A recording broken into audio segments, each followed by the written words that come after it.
नोरमा group, जो सोचता है वो करता है। आपके अपने सपनों का आशियाना। नमस्कार, मैं दीपक। देख रहे हैं आप भारत लाइव। देखिए, दिल्ली से हमारे संपादक नमन मिश्रा सर जुड़ गए हैं। सर दिल्ली में ही हैं कई दिनों से, और दिल्ली की तापमान तो सर से जानेंगे ही, राजनीतिक तापमान। लेकिन सबसे पहले हम आपको ये बताएं, एनडीए ने सीट बंटवारा जो है वो फाइनल कर दिया है। लेकिन सर, लगातार जो खबरें निकल कर आ रही है उपेंद्र कुशवाहा को लेकर, जीतन राम मांझी को लेकर, उपेंद्र कुशवाहा एयरपोर्ट पहुंचते हैं, मीडिया से बिना वार्ता किए निकल जाते हैं। सर, क्या कुछ चल रहा है एनडीए में? देखिए, निश्चित ही एनडीए में सीट बंटवारा हो गया है और किसी प्रकार का कोई कंफ्यूजन अब नहीं है। मुख्य दो बड़े दल हैं, बीजेपी और जदयू। इसके बाद तीसरा दल जो इस गठबंधन में है, कई लोगों ने कई प्रकार के कयास प्रयास लगाए थे, लेकिन आपको याद होगा मैं बार बार ये बात कह रहा था कि राजनीति में जनाधार के हिसाब से ही सीटों का आकलन होता है। जी आप देखिएगा, चिराग पासवान ने 5 लोकसभा सीटें लड़ी थी और पांचों जीती थी। अब इसमें कहीं से भी संशय उत्पन्न नहीं होता है कि जो छात्र अच्छा नंबर लाता है, अच्छे रिजल्ट्स लाता है, उसको प्रोत्साहित करने की आवश्यकता है। ये भी सच बिल्कुल। है कि इस बार एनडीए में सीटों की किल्लत थी। अगर दो बड़े दल जदयू और भाजपा दोनों अगर 100 से कम सीटों पर लड़ेंगे तो ये कहीं से भी उचित नहीं होता गठबंधन के लिए। ये उल्टा जी गठबंधन के लिए घातक हो सकता था। और रही बात विनेबिलिटी की, तो आपको ये जानना चाहिए कि यदि लोकसभा के प्रदर्शन और उन सीटों के आधार पर सीट वितरण होता है तो चिराग पासवान 30 प्लस सीटों के तो हकदार थे ही। जी रही बात मांझी जी की, तो चूंकि वो एक विधान लोकसभा जीते हुए हैं, तो 1 into 6 इज इक्वल टू 6 सीटें, तो उनके साथ तो बहुत प्रॉपर न्याय हुआ है। फिर उपेंद्र कुशवाहा की बात अगर हम करें, उपेंद्र कुशवाहा चुनाव हार गए थे, तो कायदे से जी तो उनके हिसाब उनसे 1 into 0 होता है या 0 into 6 जी होता है, तो दोनों का मूल 0 ही होता है। लेकिन भाजपा ने बड़ा दिल दिखाते हुए उपेंद्र कुशवाहा को 6 सीटें ही नहीं दी, बल्कि राज्यसभा भी उनको भेजा हुआ है। तो कायदे से भाजपा ने उन्हें एक राज्यसभा भी दी है, जो कि इक्विवेलेंट टू 6 सीट्स होता है, और 6 विधानसभा सीटें भी दे दी, यानी टोटल 12 लोकसभा चुनाव के बाद उन्हें अब तक सीटें मिल चुकी हैं। अब जी इसके बावजूद यदि कोई नाराज रहेगा या कोई सोशल मीडिया पर पोस्ट करेगा, या मांझी जी का ही बयान कि हम उम्मीद नहीं रखे थे, हम इससे ज्यादा उम्मीद रखे थे। मांझी जी का तोला पाशा वाला चलता रहता है, कब वो क्या बोल देंगे नहीं पता है किसी को। निश्चित ही सभी चाहते हैं कि उनको सम्मान के साथ एनडीए में रखा जाए। मेरी बात जितने भी भाजपा नेताओं से हुई है, चिराग पासवान से हुई है या किसी से हुई है, सब ने यही कहा है कि सभी सम्मानित है और सभी को इनकॉर्पोरेट करके चलना है। हम इस पांडव के गठजोड़ को टूटते नहीं देखना चाहते हैं किसी भी शर्त पर। लेकिन इसका मतलब ये नहीं हो सकता है कि सीटों को अव्यवस्थित तरीके से बांट दी जाए। विनेबिलिटी हमेशा एक बड़ा इसमें प्रश्न रहेगा। चिराग पासवान को अगर 29 सीटें दी गई हैं, तो भाजपा ये एक्सपेक्ट करेगी कि वो एट पार प्रदर्शन करें लोकसभा की तरफ। फिर अगर उपेंद्र कुशवाहा जी को 6 सीटें दी गई हैं, तो उसमें 5-4 सीट उनको जीतना ही होगा सरकार बनाने के लिए। Same goes on with Manjhi ji को भी अपना प्रदर्शन बेहतर करना होगा, और उसके बाद ही आगे चल के अगले चुनाव में उनका नंबर बढ़ सकता है। लेकिन जो सीट बंटवारे के बाद आपने देखा होगा कि एक ट्वीट की इस बार एक मजेदार बात यह भी हुई कि कोई प्रेस कॉन्फ्रेंस नहीं हुआ। जी बिल्कुल सारे बिल्कुल नेताओं बिल्कुल ने सर। अपने अपने घर से ही जो जहां था वहीं से एक ही प्रकार का ट्वीट सबने किया। केवल संजय झा का ट्वीट थोड़ा सा अलग था, जिसमें उन्होंने नीतीश कुमार को मुख्यमंत्री बनाने की भी बात लिखी थी। लेकिन जी आपको नोट ये भी करना होगा कि इस घोषणा के तुरंत बाद मांझी जी का भी एक बयान आया, और उपेंद्र कुशवाहा ने रात में भी एक फेसबुक पर ट्वीट किया, सॉरी ट्विटर पर ट्वीट किया, और सुबह में भी उन्होंने एक ऐसा बयान दिया फेसबुक ट्विटर के माध्यम से, जो चर्चा का विषय बना हुआ है। जो रात में बिल्कुल उन्होंने लिखा बिल्कुल। था, मैं पहले आपको बता दूं। उन्होंने लिखा था कि प्रिय मित्रों साथियों, आप सभी से क्षमा चाहता हूं, आपके मन के अनुकूल सीटों की संख्या नहीं हो पाई। मैं समझ रहा हूं इस निर्णय से अपनी पार्टी के उम्मीदवार होने की इच्छा रखने वाले साथी सहित हजारों लाखों लोगों का मन दुखी हुआ होगा। आज कई घरों में खाना नहीं बना होगा, परंतु आप सभी मेरी एवं पार्टी की व्यवस्था और सीमा को बखूबी समझ रहे होंगे। किसी भी निर्णय के पीछे कुछ परिस्थितियां ऐसी होती हैं जो बाहर से दिखती ही नहीं है। मगर कुछ ऐसी भी होती हैं जो बाहर से दिखती हैं। हम जानते हैं कि अंदर की परिस्थितियों से अनभिज्ञता के कारण आपके मन में मेरे प्रति गुस्सा भी होगा, जो स्वाभाविक भी है। आपसे विनम्र आग्रह है कि आप गुस्सा को शांत होने दीजिए, फिर आप स्वयं महसूस करेंगे कि फैसला कितना उचित और अनुचित हुआ है। फिर कुछ आने वाले समय बताएगा। फिलहाल इतना ही। धन्यवाद आपका, उपेंद्र कुशवाहा। देखिए, इस फेसबुक पोस्ट से उपेंद्र कुशवाहा के मुझे अ, असंतोष से ज्यादा कहीं ना कहीं इसमें यह झलक रहा है कि वो सफाई दे रहे हैं। 6 सीटें, आपको याद होगा दीपक, मैं कई दिनों से कहता आ रहा हूं। इनफैक्ट बिल्कुल, बिल्कुल आरएलएफ के सही। कई नेताओं से इस बात को लेकर बहस भी हुई है। मैं बहुत बहस में नहीं पड़ता हूं, मैं अपनी बात बोलता हूं, आगे बढ़ जाता हूं, फिर समय तय करता है कि मैं सही या वो सही। और इस चक्कर में कई लोग झेप कर मेरे सामने आते भी नहीं है, कई पार्टियों के। और कोई बड़ी बात नहीं है। मैं तो कहा था ना परसों भी आपको ठोक कर कि उपेंद्र कुशवाहा की राजनीति का नक्श शिख मैं सब जानता हूं। इनके कई बार बड़े फैसले लेने से पहले बिहार की राजनीति में मैंने उन फैसलों को सार्वजनिक कर दिया है। मैं फिर दावे से कहता हूं, उपेंद्र कुशवाहा बहुत खुश है 6 सीटों पर। याद रखिएगा मेरी बात को, वो बहुत खुश हैं। जी, उन्हें इस बात की भी खुशी है कि मांझी जी को भी उन्हीं के हिसाब का ला दिया गया। मांझी की संख्या 7-8 थी, याद रखिएगा मेरी बात। और उपेंद्र कुशवाहा के ऐतराज की वजह से कि वो भी एक लोकसभा लड़ते, हम भी एक लोकसभा लड़ते, तो एक लोकसभा के हिसाब से 6 सीटें होती हैं। तो आप उनसे, अगर हमसे ज्यादा उनको दीजिएगा तो हम तो 5वें दर्जे की पार्टी हो जाएंगे बिहार में ना। और ये एक्सेप्टेबल जी, नहीं होगा। और पिछले चुनाव में कुशवाहा सीटों की कुछ नाराजगी देखते हुए भाजपा ने उन्हें, उनका नंबर तो बढ़ा नहीं पाई, लेकिन उस चक्कर में मांझी जी का नंबर जरूर घटा दिया। ये सब अंदर की बातें हैं। और इसकी वजह से उपेंद्र कुशवाहा ने जो पूर्व में दावे कर रखे थे कि 8-12 सीटें हम लड़ेंगे, और उन सीटों पर उनके प्रत्याशी, आप जानते हैं मैं किसका नाम नहीं ले रहा हूं, बिल्कुल, बिल्कुल वो सर, जान सारे रहा हूँ सर। प्रत्याशी अपने अपने क्षेत्र में जाकर सीट पर तैयारी कर रहे हैं। एक दो नाम पे तो मैं ले सकता हूं।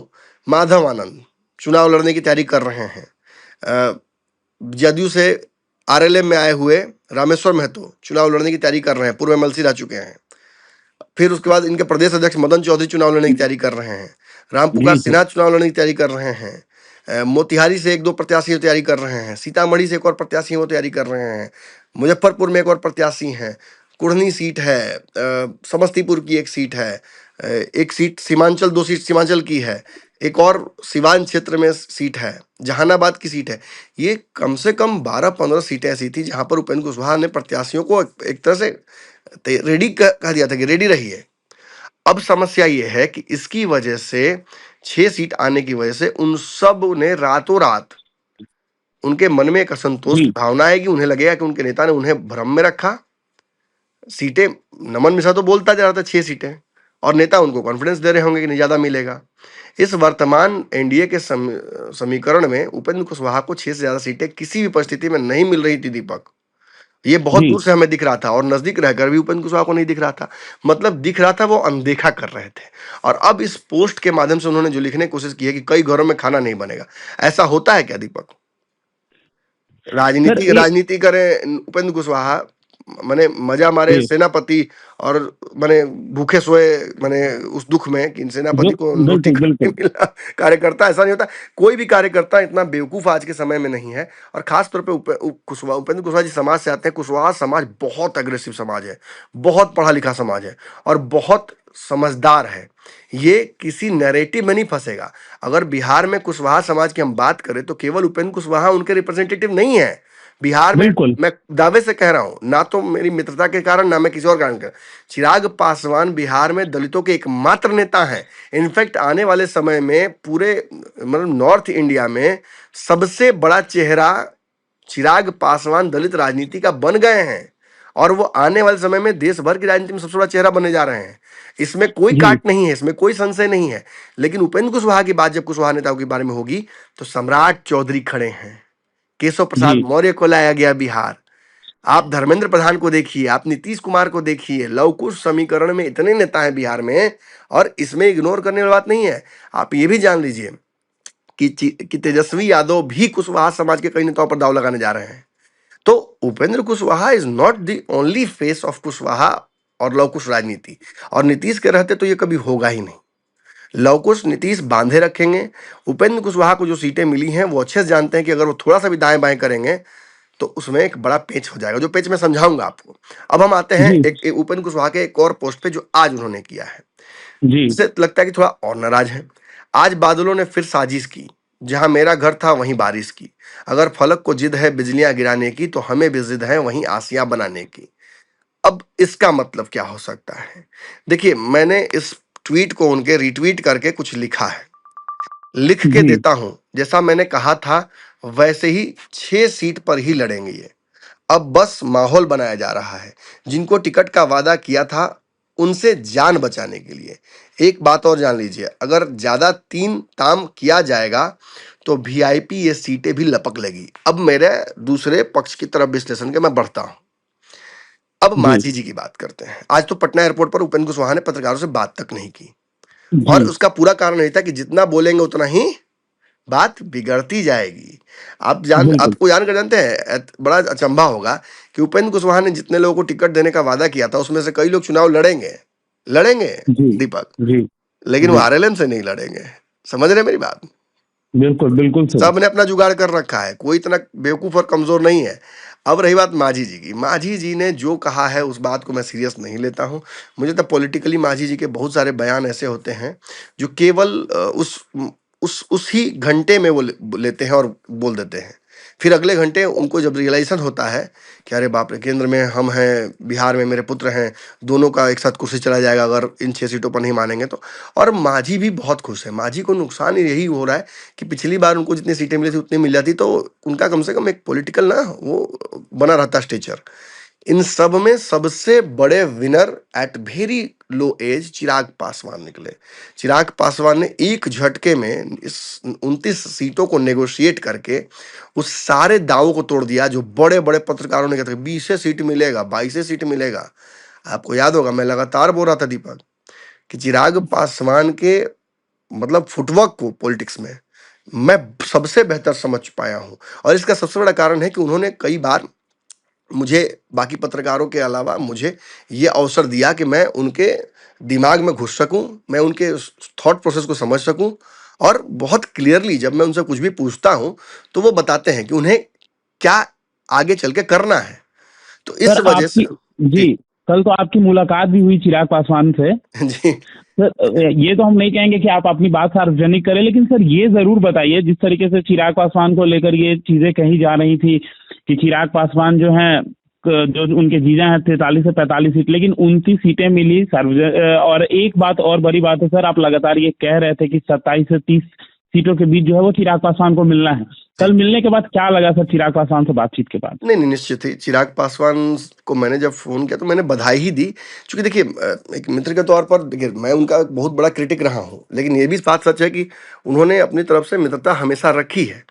और बाकी बिहार के नेताओं की बात मैं नहीं करूंगा, लेकिन मैं जब भी चिराग पासवान के खिलाफ भी मैंने खबर चलाई है, उन्होंने बहुत उसे पॉजिटिवली लिया है। और मैं खुल के कह रहा हूँ, कई बार सुधार किया है अपने उस नेचर में या उस फैसले का उन्होंने रेक्टिफिकेशन किया है, और ऑन रिकॉर्ड भी उन्होंने कहा है।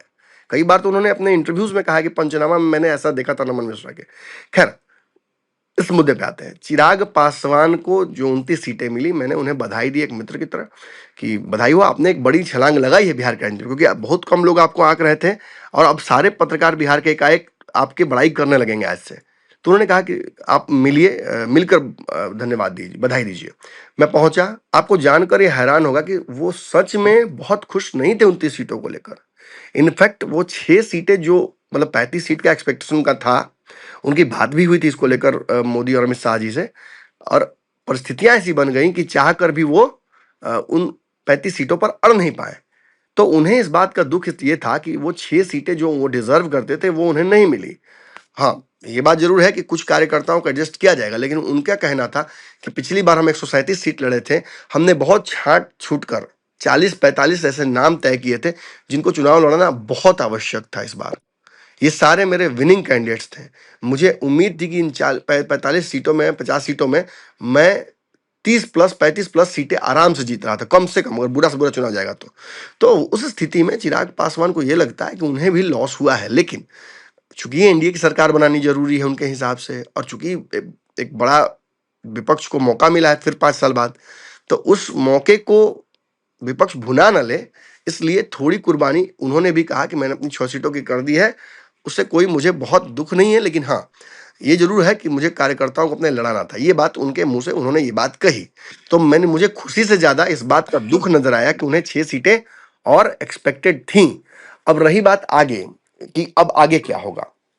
देखिए, जी अब इसमें असली खेल शुरू होता है। मैंने जो आखिरी लाइन लिखी है उपेंद्र कुशवाहा के ट्वीट में, एक बात और जान लीजिए, अगर ज़्यादा तीन ताम किया जाएगा तो वीआईपी सीटें भी लपक लेगी ये वाली। अब सुन जी लीजिए, एनडीए में सीट बंटवारा तो हो गया, 101, बिल्कुल 101, 29 और 6-6। अच्छे अच्छे जी आप जानिएगा कि वो वीआईपी के दिल्ली आने से एक दिन पहले ही इन लोगों ने कैसे मान लिया सब कुछ। जी देखिए, सबको पता है कि वीआईपी अब महागठबंधन में खुश नहीं है। मुकेश सहनी ने दबाव बनाने की राजनीति इतनी आगे बढ़ा दी है कि उन्होंने ये तक कह दिया कि महागठबंधन का स्वास्थ्य ठीक नहीं है, दिल्ली में डॉक्टर से इलाज जा कराएंगे। बिल्कुल बिल्कुल बेहद और अंदर की खबर जो जी मैंने दी थी वो बात बिल्कुल सही निकली। मुकेश सहनी ने अपने 3-4 दर्जन प्रत्याशियों को टिकट दे दिया है रातों रात, और तब वो दिल्ली गए जी हैं। तो मतलब नामांकन की प्रक्रिया वीआईपी में शुरू हो जाएगी, और जब शुरू होगी तो खत्म नहीं होगी, और फिर उसके बाद गठबंधन में, महागठबंधन में वीआईपी पार्टी की जगह नहीं बचेगी। इसके लिए एक और, मतलब इसके चलते इसका एक पेच फंसने का एक और बड़ा कारण यह है कि तेजस्वी यादव तो बहुत सीट दे नहीं रहे हैं, लेकिन कांग्रेस और बाकी दल भी मुकेश सहनी को लेकर ये दावा कर रहे हैं कि उनके पास कोई विधायक नहीं है पूर्व से, तो उनका किसी सीट पर दावा बहुत ज़्यादा बनता नहीं है। और अगर उनके विधायक थे भी तो वो सब भाजपा में चले गए, भाजपा के ही थे। तो ये दलील देकर मुकेश सहनी को अपमानित भी कर रहे हैं कुछ सहयोगी। तो मुकेश सहनी को अब तय करना है कि वो उस अपमान को सहेंगे कि नहीं। लेकिन जहाँ तक मेरी बात है, मैं दावे से कहता हूँ कि जदयू और भाजपा के एक-एक नेता मुकेश सहनी से आज भी संपर्क में हैं। और यदि, समझिएगा मेरी बात को, चिराग पासवान जी उतनी सीट पर जी नहीं मानते हैं दीपक, लेकिन जी चिराग को ये बात समझ में आ गई कि अगर कहीं मुकेश सहनी इस मिक्सचर में आके बैठ जाते हैं रातों रात पिछले बार की तरह, तो और सीटें कम हो जाएंगी। तो बिल्कुल और कॉम्प्रोमाइज करना हाँ, पड़ेगा वैसी स्थिति में, और जदयू भाजपा 100 से नीचे नहीं आएगी, ये जान लीजिए। तो जी वैसी स्थिति में जितना मुंह उतना भूख, उतनी रोटियां कम। तो चिराग ने जी इसीलिए 29 सीटों पर मानकर एक तरीके से एक बड़ा राजनीतिक दाव भी खेल दिया है। अब समस्या ये है कि यदि उपेंद्र कुशवाहा इस मोड में हैं, अगर वो तुरंत ठंडाते नहीं हैं, तो वीआईपी को ये 6 सीटें बड़ी आसानी से मिल जाएंगी। हालांकि मुझे नहीं लगता कि उपेंद्र कुशवाहा इतनी बड़ी गलती करेंगे। मैं फिर कह रहा हूँ कि उपेंद्र कुशवाहा केवल जी दिखाने के लिए ये सब कुछ कर लिख रहे हैं, अंदर से बिल्कुल वो भी बहुत खुश हैं। उन्हें भी बहुत अपने करीबी लोगों को चुनाव लड़ाना इस बार बहुत जरूरी है। आपको पता है उपेंद्र कुशवाहा के परिवार के भी लोग इस बार चुनाव लड़ेंगे।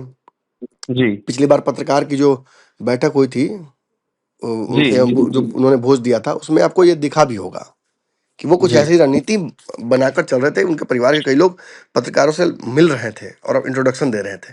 खैर, उतना डीप में नहीं जाऊंगा, लेकिन अगर माझी जी और उपेंद्र कुशवाहा थोड़ा भी जी दाएं बाएं करेंगे तो याद रखिएगा, मुकेश सहनी इन वेटिंग है।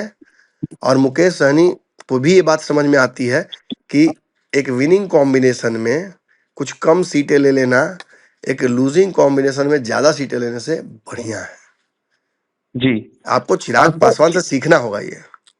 जी जी जी तो कहीं ना कहीं सर देखिए, दर्शक समीकरण मिला जुला के यही है। जी सर दर्शक ये इंतजार कर रहे थे कि आपने तो गठबंधन के बारे में बताया ही था कि क्या होगा और क्या होना था वो हो गया, लेकिन हम्म सर दर्शक लगातार कमेंट कर रहे थे कि नमन सर ये कब बताएंगे कि महागठबंधन में जो सीट बंटवारे की पेच फंसी हुई है वो कब खुलेगा। तो इस पे सर हम एक खबर करना चाहेंगे आपके साथ, टाइम निकालिएगा आप, बिल्कुल ताकि बिल्कुल। दर्शक दर्शक लगातार सर जो कमेंट कर रहे हैं, लगातार हम भी देख पा रहे हैं, कुछ कमेंट्स मैंने पढ़ा भी है और आपको भेजा भी है। जी, देखिए, मैं अगर दिल्ली रुका हूँ, मेरी कल की टिकट थी, आपको पता है अच्छे से। मैं अगर यहाँ जी रुका हूँ तो उसका सबसे बड़ा कारण यही है कि मैं अब एनडीए का तो हो गया, महागठबंधन का भी निपटा कर ही पटना आऊंगा। जी और सर मोर देन 100 से 50 से ज्यादा कमेंट्स लगातार ये भी आ रहे हैं कि जो आपने कहा था वो हुआ। देखिए, मैंने और कहा सर था, हमने मैं देखिए, मैं राजनीति में आपसे, जब आप जैसे छात्र मेरे पास आते हैं तो आपको याद होगा, मैं पहला यही बात कहता हूँ। दो बातें मैं आपको अक्सर कहता हूँ कि पत्रकारिता ये नहीं है कि क्या कह देना है, पत्रकारिता इस बात से भी समझ में आती है कि क्या नहीं कहना है। और दूसरा लाइन मैं समझाता हूँ कि देखिए, पत्रकारिता में आप हर बात नेता से पूछ नहीं सकते और जरूरी नहीं हर बात नेता आपको बता दे। आपको जी ये मान कर चलना होगा कि ताश का शतरंज का विसात बिछा हुआ है और आपको उसमें ये तय करना है कि घोड़ा ढाई घर ही चलता है, तो अगर 2 घर बंद हों तो तीसरा चौथा घर कौन-सा बचता है? अब उन दोनों नैरो डिसीजंस में, नैरो ऑप्शंस में आपको अपने तर्क से 10 साल, 12 साल, 15 साल की पत्रकारिता का अनुभव से मैं तय करता हूँ कि किस तरफ ऊँट बैठेगा और लगभग जी घुमा-फिरा कर चीज़ें वही होती हैं। मेरे जी स्ट्राइक रेट अच्छा होने का प्रेडिक्शंस के सबसे बड़ा कारण है कि it is completely based on scientific data prediction and track. जी बिल्कुल मैं किसी बिल्कुल के बिल्कुल मुंह से सुनी हुई बात, बोली हुई बात अपने कान में सुनकर उसे नहीं बोल देता हूँ। और आपको पता है कि मैं हर खबर तो दर्शकों को बताता नहीं हूँ। मैं वही खबर बताता हूँ जिस पर मेरी 100% नजर होती है। बिल्कुल सर। तो देखिए दर्शकों, हमारे साथ नमन मिश्रा सर जुड़े हुए थे और क्या कुछ कहा है सर ने ये तो सुना ही आपने। और सर कह ही रहे हैं कि दिल्ली से वो तभी आएंगे जब महागठबंधन की भी चीजें जो है वो सेट हो जाएंगी। तो बने रहिए हमारे साथ। हमारा आप खास कार्यक्रम जांच पड़ताल देख रहे थे। धन्यवाद। आपके सपनों को हमने सजाया है, ई होम्स पैनोरामा को हमने बनाया है। ई होम्स मेरा एक सपना था जिस पे मैं पिछले 4 साल से काम कर रहा था। हमने जो बनाया है वो सबने है माना। ई होम्स पैनोरामा में हो आपका भी आशियाना। और फाइनली हमने 2021 में इस प्रोजेक्ट को लॉन्च किया। बहुत लोग अप्रिशिएट कर रहे हैं कि पूर्णिया जैसे शहर में, बिहार के, एक तो बिहार की बात करें उसमें भी पूर्णिया जैसे छोटे जगह में इस तरह का लाइफस्टाइल देना, ये सुन के हम लोगों को बहुत अच्छा लगता है। ई होम्स में हमने कुछ और भी किया है, जैसे हम जिस जगह में रह रहे हैं हमारे फैमिली सिक्योर हो, उनको सिक्योरिटी का ध्यान में रखा है। आपकी सुविधा और सुरक्षा आपके लिए खास है, ये आपका विश्वास है। इसमें आर्टिफिशियल इंटेलिजेंस का 7 लेयर सिक्योरिटी का हमने इस्तेमाल किया है। लस ग्रीन कैंपस को बनाया है। यदि हमारा बाउंड्री वाल है तो वो वर्टिकल गार्डन है। ये जितनी भी फैसिलिटी होता है एक इंटरनेशनल टाउनशिप में ई होम्स है, ये हम लोग विश्वास नहीं कर पा रहे हैं। जो भी हमारे मित्र, दोस्त या जो भी हमारे बाहर के बाहर आते हैं तो हम लोगों को बहुत अच्छा सुनने को मिलता है और बहुत अच्छा क्रेडिट मिल रहा है। वो सारा हमने सिर्फ एक बिल्डिंग नहीं बनाया, हमने एक बहुत अच्छा लाइफस्टाइल दिया ई होम्स में। और मेरा एक सपना था जिसको मैं आज फुलफिल होते हुए देख पा रहा हूँ। ये आपका आवास है। ई होम्स पैनोरामा में अब आपका निवास है। E homes Panorama, luxurious lifestyle redefined. Panorama group, जो सोचता है वो करता है। अगर ये वीडियो पसंद आई और वह बिहार के राजनीति और बिहारियत से सरोकार रखेनी तो सब्सक्राइब बटन दबा के चैनल के सब्सक्राइब कर ली। ओजे एगो घंटी बा, ओकरा बटन दबा देला से कुल सटीक और मारक खबर रुआ मुफ्त में मिल जाई। अगर रुआ पत्रकारिता के हमनी के नया प्रयोग में सहयोग कर चाहतानी तो ज्वाइन बटन दबा दी। पेटीएम नंबर नोट कर ली 938681